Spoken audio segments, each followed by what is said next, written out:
आणि आपल्या खास कोल्हापुरी अंदाजामध्ये बोलणारे रील स्टार धनंजय पवार यांच्यासोबत वारी पंढरीची आपण पाहणार आहोत। आणि वारीमध्ये सहभागी महिला कशा प्रकारे भक्ती रसामध्ये तल्लीन झालेल्या आहेत हे खास जीपी स्टाईलमध्ये पुढारीच्या प्रेक्षकांपर्यंत पोहोचवलंय रील स्टार धनंजय पवार यांनी। पाहूयात।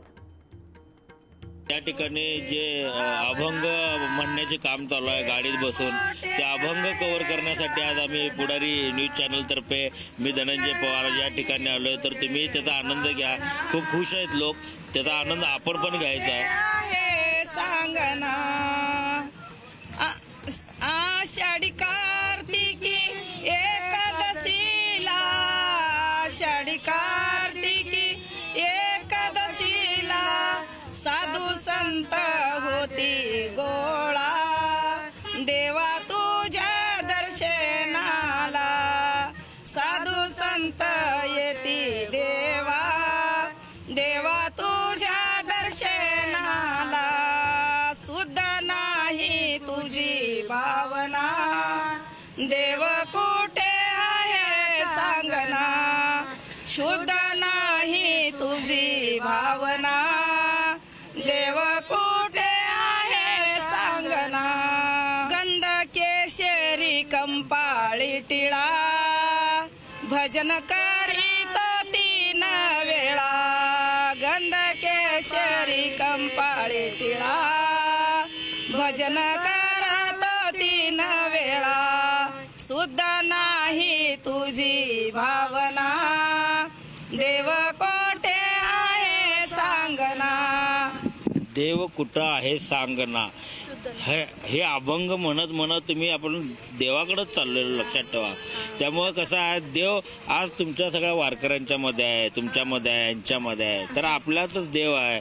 या निमित्तानं मला असं सांगावं असं वाटतं तुम्हाला। बाकी किती वर्ष झालं करताय तुम्ही? पहिली बार झाला। पहिली बार झालं तुम्ही? 3 तुमची दिंडी 18 वर्ष झाली आहे। आणि तुम्ही किती वर्ष येत आहे? तुम्ही 5 वर्ष। सगळ्यात जुनं कोण आहे यात? लादायचं नाही। किती वर्ष झालं आहे? 16 वर्ष झालं। 18 नाही 16 वर्ष। 16 वर्ष। गाडीत सामान काय काय आणलाय? लागतंय ते भरपूर आहे। तिखट मिठापासून तिखट मिठापासून सगळं आणायला लागतं। आता नाश्त्याचा काय बेत होता? नाश्त्याचा बेत आम्ही तिकडेच बनवलाय। सासवडला झाला आमचा नाश्ता, मुक्काम सासवडला होता। आता इकडे फिरत फिरत अपार्टमेंट आहे अच्छा त्यांच्याकडे होता। बा आता प्रस्थान कुठं परत पुढं? आता पुढचं मुक्काम निऱ्याला मुक्काम करणार। झाली काय झोप? घरघरी झोप काढलायस की तू? तर सगळ्यांच्या चेहऱ्यावरचं तेज पाहून एवढंच म्हणायचं आहे की वारकरी आपल्या गुरुला, आपल्या योग्य दिशेकडं, आपल्या देवाकडं प्रस्थान करताना त्यांच्या चेहऱ्यावरचा आनंद कमी होताना काय दिसत नाही आहे, थकवा कुठेही जाणवत नाही आहे। आणि आता मला सुद्धा ऊर्जा यायला लागल्या खरं मग, कारण माझी पण पहिली वारी आहे। आणि हे डायरेक्ट चॅनलवाल्यांनी काय केलं म्हणजे माझ्या हातात माईकच दिल्यात, मला बी लय बोला येणं झाले। आनंद आहे, आनंद आहे, खरंच आनंद आहे म्हणाले मी, खरंच आनंद आहे। आनंद ठेवल्याचा झाला म्हणजे काय, पांडुरंगानं आपल्याला इथपर्यंत आणलंय, आजपर्यंत आणलं नव्हतं, आणलं आणि हातात माईक देऊन एकच आहे, त्याची कृपा। सगळं पांडुरंगाकडं मिळतंय आपल्याला। छान वाटलं बोलून आजी, आणि तुमचा आशीर्वाद बघून तर मला लईच गोड वाटलं बघा। हा आमच्या घरात मला बायका पोरं नसती, मी खरं सांगतो, मी दत्तक मग तुमच्याकडे आलो राहायला, लय माया लावला असा मला इथं थोड्या वेळात।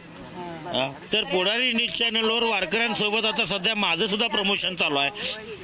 गाडी जर कुठे थांबली असेल ना, खाऊ घालायचं काम तिच्याकडे यांना।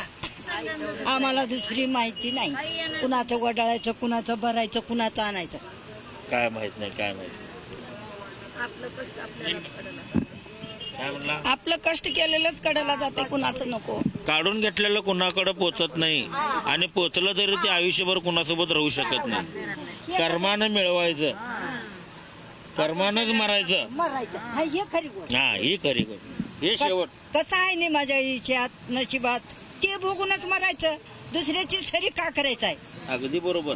मग असं चालायचं बाबा, ठेवलं तसं राहायचं। आज तुमच्या माध्यमातून करोडो लोकांना, लाखो लोकांना आज निरोप द्यायला लागलाय. तुम्ही लक्षात घ्या की जे आपलं आहे, जे आपण कष्टाने मिळवलंय ते आपल्या संघ शेवटपर्यंत येते. लोक म्हणतात आयुष्यातून काय घेऊन जाणार आहेस कडेला. काहीच घेऊन जात नाही.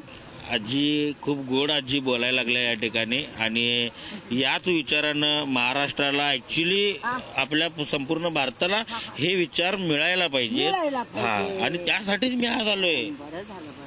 त्यासाठीच मी आज आलोय तुमच्याकडं.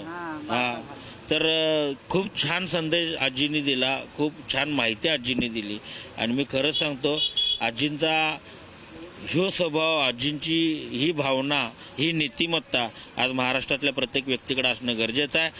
धन्यवाद. तुम्ही पाहत राहा पुढारी न्यूज.